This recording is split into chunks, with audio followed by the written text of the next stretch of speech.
Les nobles caractères sont une chose très importante. Parmi les gens, les musulmans, certains pensent que par la multiplicité des prières, du jeûne et des adorations individuelles, ils se rapprochent de Dieu, exalté soit-il, alors qu'ils manifestent du mécontentement, de la dureté et un mauvais comportement avec les gens. Je dis bien avec les gens, non avec les musulmans. Le mauvais comportement t'éloigne de Dieu, exalté soit-il.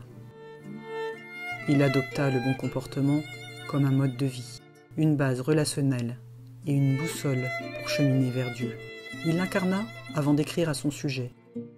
Il l'inculqua avant de le recommander. Il en fit la base de sa voix. Le message prophétique sur lequel il s'est appuyé est venu pour parfaire les nobles caractères. Abdessalem Yassine. C'est ce cœur chaleureux qui a su englober tout le monde par sa miséricorde, sa douceur et sa clémence. C'est cette parole douce qui rassemble et unit la communauté de toutes ses composantes. C'est cette volonté de diffuser le beau et les liens d'amour entre tous les gens. C'est cette trace gravée dans le cœur de ceux qui l'aiment. C'est la grande considération dans les yeux de ses admirateurs. C'est le respect qui caractérisait sa relation avec ses opposants.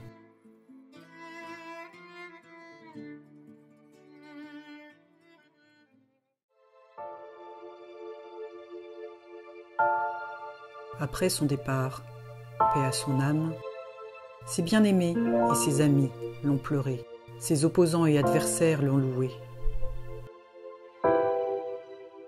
En sa présence, il accordait à chaque personne une attention particulière et la comblait d'émotions et de sentiments.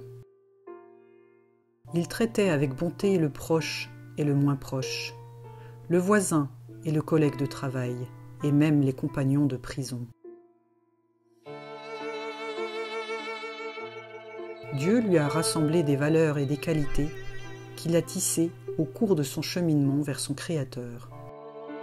Une spiritualité sans extrémisme, une bonté sans artifice, une vaste connaissance sans orgueil, une force et une fermeté sans tyrannie, un désaccord sans arrogance, un dialogue sans se rabaisser.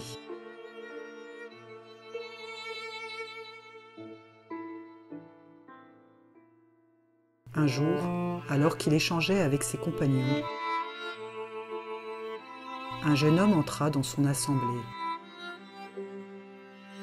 Le jeune homme commença à qualifier l'imam de mécréant et lui parla avec rudesse. L'imam l'écouta attentivement avant de lui répondre devant l'assemblée en disant « Je témoigne qu'il n'y a de Dieu que Dieu et que Mohammed est son messager. » Ce fut une grande leçon que l'imam inculqua à ses compagnons et à ses disciples. Une leçon qu'il déclama dans son recueil. Shadarat, morceau choisi. Je souffre de 2 isolements parmi les créatures. Je serai donc doublement récompensé pour ce que je subis. L'isolement de celui qui, car présent à Dieu, est traité d'innovateur, et l'isolement d'un musulman parmi les loups. Bonheur puis bonheur sans limite, car la récompense récoltée par les patients est sans limite. Nous patientons pour ce que nous subissons et nous transmettons l'appel de notre Seigneur. Nous transmettons aux gens et nous leur souhaitons du bien. Nous ne devons pas être des messagers du désespoir et du mal. Cette pauvre communauté est éprouvée. Il faut savoir ce qu'est une épreuve de Dieu. Dieu veut le bien pour la communauté. On se moqua de lui. Il fut critiqué, attaqué, traité de mécréant et d'innovateur. Mais il ne tourna personne en dérision, ne s'attaqua à personne, bien au contraire. Il ne cessa d'invoquer Dieu, d'accorder le bien et la guidance à tous. Comment aurait-il fait autrement? Lui qui répandait l'amour et abhorrait la haine et la rejetait même dans ses écrits. Il s'interrogeait. Que vas-tu récolter si tu plantes à nouveau la haine, dans une terre dont le terreau, l'eau et l'air sont la haine.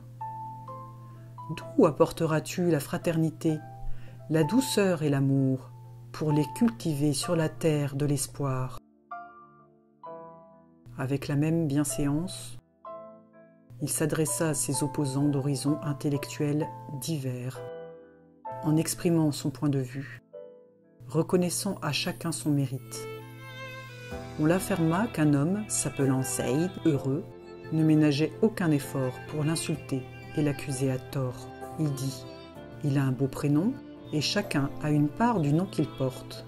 Puisse-t-il être parmi les heureux de la vie ici-bas et de la vie dernière. » Il apprit qu'un autre homme le traitait de mécréant ou d'innovateur et dit « Ne changez pas la place de cet homme dans mon cœur. » J'ai appris qu'il pleurait beaucoup dans ses prières, et c'est une caractéristique des gens pieux qui réussissent. Sa chère épouse, Khadija el-Maliki, paix à son âme, dit au sujet de l'imam, époux. L'imam Abdesalam était doux, miséricordieux, aimant et facile à vivre. Il était un père exemplaire qui s'amusait avec ses enfants et petits-enfants.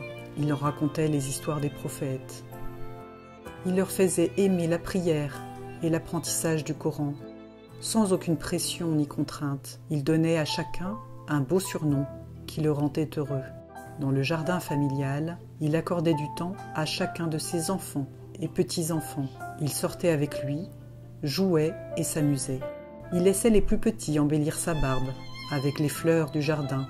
Ensuite, il lisait du Coran à la mémoire de sa mère, Lalla Haja Ruqayya, paix à son âme, et à la mémoire des défunts musulmans.